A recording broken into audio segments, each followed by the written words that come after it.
Hi guys, welcome back to my channel. तो हमेशा की तरह आज भी हमारे पास काफी इंटरेस्टिंग न्यूज है, तो वीडियो के अंदर जरूर देखना। पहले शुरुआत करते हैं पहली न्यूज से। तो सबसे पहले हम बात करते हैं आईक्यू डे 2 के ओवरऑल स्टैंडिंग के बारे में, जहां नंबर 1 पर है ओजी, नंबर 2 पर मेटा निंजा, थर्ड पर 8-बिट, फोर्थ पर ट्रू रिपर्स, फिफ्थ पर है जीडीआर, 6 पर जेनेसिस, 7 पर K9, 8 पर wild fangs. But in remaining teams को आप लोग स्क्रीन पर पॉज करके देख सकते हैं। पहले बात करते हैं स्काउट के बारे में। वो बात करते हैं आरएनडी के परफॉर्मेंस रिलेटेड एंड वो रिएक्ट भी करते हैं ऑस्मियम के स्टेटमेंट पर, जिसमें उन्होंने बोला था कि ये टीम के लिए लास्ट चांस होने वाला है। तो उसका एक छोटा सा क्लिप देख लेते हैं। RNTX not performing bro, कैसा लग रहा है? क्या बोलना चाहोगे? कोई justification for the fans? Justification तो कुछ नहीं यार, खराब खेल रहे तो उसके कॉन्सिक्वेंसेस होंगे और हम देखेंगे कि क्या कर सकते हैं आगे जाके। But still the tournament is not yet over, we can still end up at a very good spot, so let's be positive.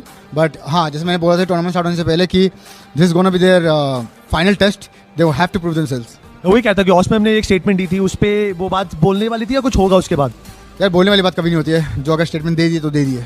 Well talking about घातक भाई, तो उनके एक इंटरव्यू में उनसे पूछा जाता है कि करंटली उनका रिलेशन कैसा है जॉनथन, नियो और बाकी ओल्ड टीममेट्स के साथ, जिस पर घातक भाई कुछ ऐसा कहते हैं कि सभी को पता है कि आपका नियो का स्कॉट भाई और भी जॉनथन जितने थे पुराने टाइम में सब अच्छे दोस्त थे। तो अभी सबके साथ आपका रिलेशन कैसा चल रहा है, क्योंकि आप पहले गॉडलाइक में भी थे? ये सबके साथ रिलेशन देखो क्या होता है, जो हम लोगों ने 7-8 साल से मेमोरीज बना के रखी है वो मेमोरीज वैसे ही रहने वाली है, उसको कोई हिला नहीं सकता। हमारा रिलेशन अच्छा ही है, बस इतना ही कि अभी सब लोग अपने अपने मतलब अलग अलग और का पार्ट है, अपना अपना काम कर रहे हैं। तो यस, अभी मतलब रिलेशन अच्छा है, बट सब लोग बिजी है अपने अपने लाइफ में। तो नेक्स्ट हम बात करते हैं गॉडलाइक गुरु के बारे में। वो एक स्टोरी पोस्ट करते हैं जिसमें एक क्वेश्चन पूछते हैं, dash is the first player to become underdog from T1 player, जिसका कॉन्टेक्स्ट हमें कंफर्म नहीं है। तो नेक्स्ट हम बात करते हैं रेगलटॉक्स के बारे में। उनसे एक पर्सन सुपर चैट करके बोलते हैं दैट आप हमेशा कंफर्ट जोन में रह सकते, गेमिंग लाइफ में ना बूट कैंप जाना, ना व्लॉग्स और रील्स अपलोड करना, सिर्फ स्ट्रीम करने से ग्रोथ नहीं होगा। जिसका रेगलटॉक्स का रिप्लाई करते हैं वो देख लेते हैं।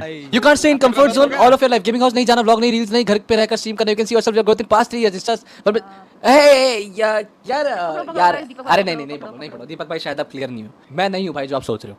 मैं अपना गेम खेलता हूँ, एंटरटेन हो रहे हो, ठीक है, नहीं हो रहे ठीक है। मेरी ग्रोथ से आपको फर्क नहीं पड़ना चाहिए। आई एम हैप्पी, मेरे को उससे फर्क पड़ता है।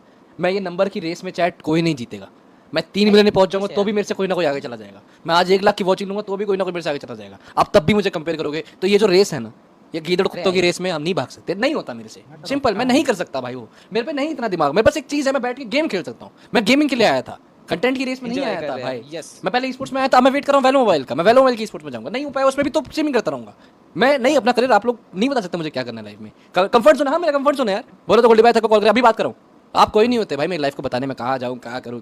नहीं जाना बूट कैंप, नहीं जाना भाई, चला जाऊंगा जब जाना होगा यार, किसमें क्या लोड है। तो नेक्स्ट हम बात करते हैं अंतर्यामी के बारे में। तो उन्होंने रिसेंटली एक वीडियो अपलोड किया था वॉइस ओवर के साथ, जैसे वो यूजुअली पहले किया करते थे। बट देन अब उनकी वीडियोस में येलो डॉलर आ जाता है because of the voice over, जिसको उन्होंने अपनी स्टोरी पर भी शेयर किया था। एक और वॉइस ओवर गेम प्ले डाला था, येलो हो गया है। फिर तुम लोग बोलते हो कि पहले की तरह दो ना भाई भजन सुनाओ, तो ये हो जाता है भाई, सारी मेहनत बेकार।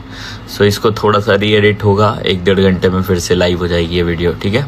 नाउ नेक्स्ट हम बात करते हैं गोली भाई के बारे में। वो बात करते हैं बीजीएमआई स्पोर्ट्स में चेंजेस रिलेटेड। तो बेसिकली वो बोलते हैं दैट क्राफ्टन को नेसेसरी स्टेप्स लेने चाहिए जिससे स्पोर्ट्स की ग्रोथ हो। वो एग्जांपल देते हैं BMPS और आईक्यू इवेंट का, जिसमें सोलो और गॉडलाइक दोनों ही टीम्स क्वालिफाई नहीं हुए थे। बट देन आईक्यू के इवेंट में ऑडियंस का क्रेज काफी ज्यादा है एज कम्पेयर टू BMPS का लैन इवेंट। तो एक्जैक्टली उन्होंने क्या बोला वो देख लेते हैं। हसलर भाई है तो सही है, प्लेटफॉर्म ही तो है BGMI के, क्वालिफायर राउंड वगैरह प्लेटफॉर्म ही तो होते हैं। और गेम्स खेलो BGMI से के अलावा, मोबाइल गेम्स है, PC गेम्स है, फोकस करो दूसरी गेम्स पे। 4 लाइक माइंडेड लोग ढूंढो फेसबुक पे, अलग अलग गेमिंग प्लेटफॉर्म्स पे। ये हैकर के लिए प्लेटफॉर्म है, पब्लिशर को देख स्टेप अप करना पड़ेगा भाई, वरना this game is going down like never before. If not now after step up things, there is gonna be. अभी आईक्यू लैंड में देख लो ना, क्रिएटर फीडबैक का नतीजा, क्रिएटर मीटअप्स, क्रिएटर के लिए flights, hotel, everything taken care of. क्या खर्चा लगा होगा यार, 20-25 हजार पर क्रिएटर, 30,000 50,000 लग गया होगा पर क्रिएटर।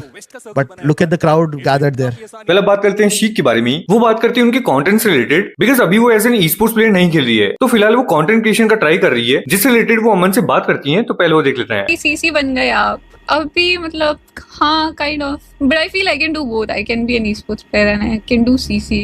एंड अभी जब तक मैं खेल नहीं रही हूँ ई-स्पोर्ट्स अच्छे से, तब तक आई शुड डू समथिंग ना, I can't just sit ideally. आपने अपने YouTube के लिए क्या प्लान किया है ये बताइए।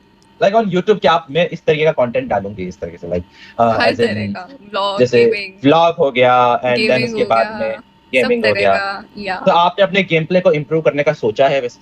क्योंकि आपने लास्ट हमारे वीडियो सोलो वर्सेस स्क्वाड में इतना अच्छा परफॉर्म नहीं किया, आपने सोचा है कि मैं इस तरीके से अगर अच्छा परफॉर्म करती तो आप ऐसा क्यों कर रहे हो मेरे साथ? गेमिंग आप ऐसा क्यों कर रहे हो मेरे साथ?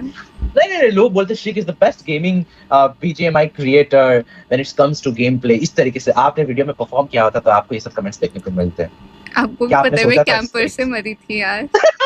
पता है मुझे, मैं तो ऐसे ही किल्ले उड़ा रहा नाउ नेक्स्ट हम बात करते हैं टीम ओजी के बारे में। तो जैसे कि वो भी पॉइंट स्टैंडिंग्स में टॉप पर हैं, तो उसी शर्मा बात करते हैं उनके कल की स्ट्रेटेजी से रिलेटेड, बिकॉज कल का इवेंट उनके लिए काफी ज्यादा इंपॉर्टेंट होने वाला है। Baji, what is your message for tomorrow alongside Wiz? कल से स्टार्ट होगा, 6 मैच है। कल डे 1 है। या ओके, 6 मैच में टूर्नामेंट स्टार्ट नहीं हुआ है। 6 मैच में जीतने और वो लीड में ऊपर वाले हमारे से। कल डे 1 है। यस, कम बैक करना है। बट कल डे 1 है, but tomorrow can be that one day. All the best. Now next हम बात करते हैं मर्सी के बारे में। वो एक स्टोरी पोस्ट करते हुए बोलते हैं दैट मुझे अपने लड़कों पर पूरा भरोसा है, चाहे जो भी टारगेट हम फाइनल ईयर में चेस कर रहे हो, हम कल अपना बेहतर से बेहतर देंगे, उससे कम कुछ भी नहीं। नाउ नेक्स्ट हम बात करते हैं स्काउट के बारे में। वो रिएक्ट करते हैं आरएनटीएक्स और वाइल्ड फैंस के परफॉर्मेंस पर, और साथ ही में वो बात करते हैं अपनी टीम से रिलेटेड जिसमें वो करंटली खेल रहे हैं। तो इस पर एक्जैक्टली उन्होंने क्या बोला वो देख लेते हैं। अभी थोड़े टाइम पहले आप वाइल्ड फैंक्स में भी दिखे थे, अभी वो टीम ठीक खेल रही है, उस पर कुछ बोलोगे सेंसेक ले? ये अपने भाई के साथ टीम बनाई थी, बाकी मेरा थोड़ा सा आपको पता ही है स्केड्यूल कैसा टाइट रहता है, बट मैं 2 टीम को पूरा दिल से सपोर्ट कर अपनी आरएनटीएक्स और वाइल्ड फैंक्स को। सो लेट्स होप कि हम कल के एंड तक बहुत अच्छे स्पॉट्स पे दोनों टीम एंड करें। And scout, I know that you are the Virat Kohli, मतलब तुझे खेलना बहुत पसंद है, अभी स्टेज पे नहीं खेल पा रहा, कितना मतलब महसूस हो रहा है? मैं पहली बार तो मेरे को कंपेयर मत करो इतनी बड़ी ग्रेटनेस जो उन्होंने अचीव करी है, बट हाँ ऑब्वियसली खराब लगता है कि हम लोग 3 से 4 पॉइंट से हम लोग छूट गए थे, but I am pretty confident कि हम लोग अगला टूर्नामेंट आने वाला है उसमें फाड़ेंगे। वेल अब हम फिर से बात करते हैं गोली भाई के बारे में। वो बात करते हैं उनके यूट्यूब के स्टार्टिंग की जर्नी के बारे में, बिकॉज उनके ऑडियंस का एक क्वेश्चन था कि गोली भाई की स्टार्टिंग की जर्नी में उनकी फैमिली का सपोर्ट था या नहीं। तो इस पर उनका क्या रिप्लाई था वो देख लेते हैं। दादा आपने स्ट्रीमिंग चालू करा था, आपकी फैमिली ने सपोर्ट किया था? नो, बिल्कुल नहीं, मेरी बहुत कंजर्वेटिव फैमिली थी, एकदम सपोर्ट नहीं था। इनफैक्ट मेरे डैड तो बाहर पब्लिकली मेरे को ताने मार देते थे, मतलब मेरे डैड को लगता था कि क्यों करना है ये सब, उनको लगता था तमाशा है ये सब, उनको लगता था ये सब what is the need, what is the intent to do, मतलब वो ये बोलते थे। आज ही मेरा एक कजन मुझे बोल रहा था, गोल्डी भाई मुझे भी कुछ कर दो ना, मुझे भी गेम में कहीं ले लो ना। तो मैंने बोला जब मैं तुझे बोलता था तो तेरे पापा और मेरे पापा मुझे मिल के बोलते थे ये सब फालतू चीजों में मत पड़, इसके चक्करों में मत पड़ियो गोल्डी के। मैंने तो अपने उस जो कजन आज बोला था उसको मैंने 2020 में बोला था कि वो अच्छा बीजीएमआई खेलता था, मैंने बोला थोड़ा सीरियसली फोकस कर, उसको मैंने तब ये बोला था स्ट्रीम कर, कुछ होगा तो मैं देखूंगा। बोलते थे तमाशा करेगा, इसके चक्करों में मत पड़ियो, मेरे पापा भी और उसके पापा भी बोलते थे। आज उनके पापा क्या बोलते हैं, इसको अपने साथ ले ले, कुछ कर ले, कुछ करा दे। हमें बोला जाता था अपने से आधे उम्र के बच्चों के साथ गेम खेलता रहता है, काम धाम नहीं है इसको कुछ। सबकी लाइफ के अपने अपने स्ट्रगल्स है चैट। नाउ नेक्स्ट हम बात करते हैं आईओई के बारे में। वो बात करते हैं आईकू के टूर्नामेंट से रिलेटेड। तो बेसिकली वो बोलते हैं दैट जो भी टीम से मिस्टेक हुआ था उसमें से मान्या को ब्लेम करना सही नहीं है। तो पहले वो क्लिप देख लेते हैं। मैं एक चीज बोलना चाहूंगा आईक्यू टूर्नामेंट के बेसिस पे, जो कि काफी ज्यादा इंपॉर्टेंट है। बेसिकली इज फॉर मान्या कि मैंने एक चीज देखी थी कि आईक्यू पूरे टूर्नामेंट में, आईक्यू का जब टूर्नामेंट हो रहा था तो जब भी कुछ भी ब्लेंडर हो रहा था या चीजें हो रही थी, तो बेसिकली वहाँ पे क्या हो रहा था कि मुझे मान्या को या फिर माई भाई को बोला जा रहा था हर चीज के लिए, मतलब कि अगर कुछ भी चीजें नहीं हुई है। तो अभी भी मैंने देखा तो चीजें क्या होती है ना कि जब चीजें वर्क नहीं कर रही है तो कहीं ना कहीं हम आईजीएल पे भी डाउट करना स्टार्ट कर देते हैं। ठीक है, एक चीज रखना याद, और इसका रीजन भी हम खुद ही है क्योंकि काफी टाइम से परफॉर्मेंस भी नहीं आ रही थी, ऑलमोस्ट 1 साल हो चुका है।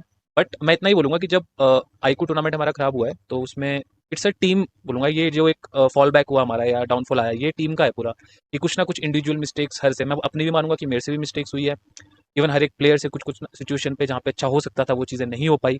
तो इट्स ओवरऑल गेम, अगर टीम गेम है तो हारती है तो पूरी टीम हारती है, मैं ऐसा सोचता हूँ। सो बेसिकली मैं बोलूँगा आईक्यू टूर्नामेंट में कुछ ना कुछ छोटी छोटी मिस्टेक्स हर एक टीम के मेंबर से, सिचुएशन हैंडलिंग जो हम बोलते हैं वो अच्छे से नहीं हो पाई, तो वही चीज़ें शायद वर्क नहीं करी। पहले बात करते हैं सिड के बारे में। उनको काफी लोग बोले थे कि वो फ्री फायर की वॉच पार्टी सिर्फ व्यूज के लिए कर रहे हैं, जिस पर सिड ने कुछ ऐसा रिप्लाई किया।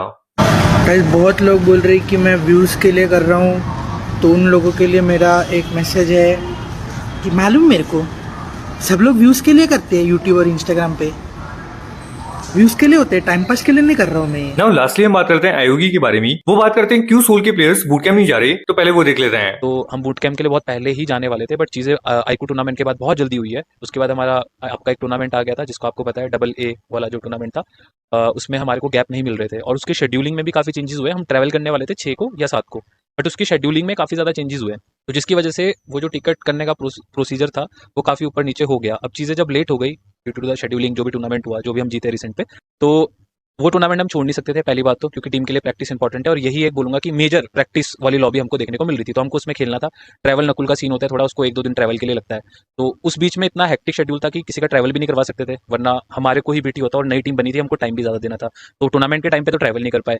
उसके बाद गाइस बूट कैंप जाना था अभी हमको 6-7 को, बट शेड्यूलिंग की वजह से टिकट्स का थोड़ा ऊपर नीचे हुआ। एंड BGMS भी अभी आपका 7 दिन के अंदर चालू होने वाला है। नकुल के ट्रैवल का टाइम लगता है थोड़ा। अब वही सीन हो रहा है कि अगर हम ट्रैवल करते हैं बूट कैंप को, नकुल भी आता है बूट कैंप को, तो हम 3-4 दिन रहने वाले बूट कैंप के अंदर, ठीक है, 3 से 4 दिन बूट कैंप रहेंगे। उसके लिए फिर ट्रैवल करना, उस दिन पे हमारी प्रैक्टिस सफर होगी, क्योंकि हम ऑलरेडी 4 मैन है, समझ रहे हो। अगर हम ट्रैवल करेंगे तो वो टाइम वेस्ट होगा, उस टाइम पे प्रैक्टिस नहीं कर पाएंगे। नकुल ट्रैवल कर रहा होगा, 3 बंदे ही रहेंगे, बिना आईजीएल की टीम खेलेगी, सो प्रैक्टिस नहीं है जब तक 4 बंदे नहीं खेल रहे हैं। होप सो आप ये वाला पॉइंट समझे। ऑलरेडी गाइस, एक्चुअली मेरे पास इतनी न्यूज़ मिलते हैं नेक्स्ट वीडियो में। थैंक्स फॉर वॉचिंग वीडियो के, लाइक एंड चैनल को सब्सक्राइब जरूर कर लेना।